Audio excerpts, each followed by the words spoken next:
Ils s'étaient rencontrés à l'heure où la ville hésite entre le tumulte du jour et le silence de la nuit. Elle s'appelait Aïcha, lui, Malik. Rien ne les prédestinait à se croiser, encore moins à s'aimer. Aïcha venait d'un monde fait de règles strictes, de traditions immuables, où chaque choix était déjà tracé. Malik, lui, vivait dans le désordre des rêves, refusant les chemins imposés, préférant se perdre plutôt que de suivre une route qu'il n'avait pas choisie. Leur amour est né dans un regard trop long, dans un silence chargé de sens. Au début, ils ont résisté.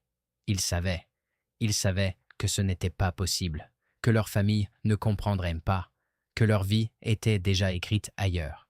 Mais il y a des sentiments qui ignorent les interdits.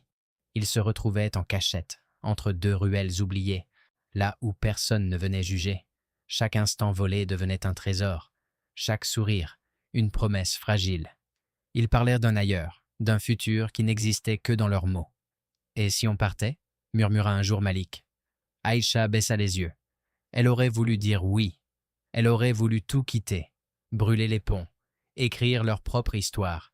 Mais certaines chaînes sont invisibles et pourtant impossibles à briser. Je ne peux pas, répondit-elle doucement.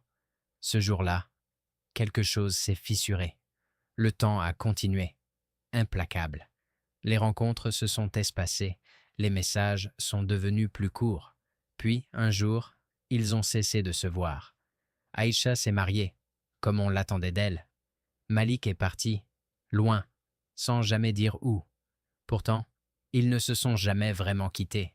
Des années plus tard, au détour d'un marché bruyant, leurs regards se sont croisés à nouveau.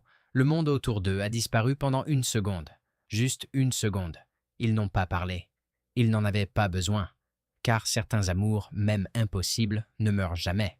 Ils changent simplement de forme, devenant des souvenirs trop vivants pour être oubliés et trop douloureux pour être revécus.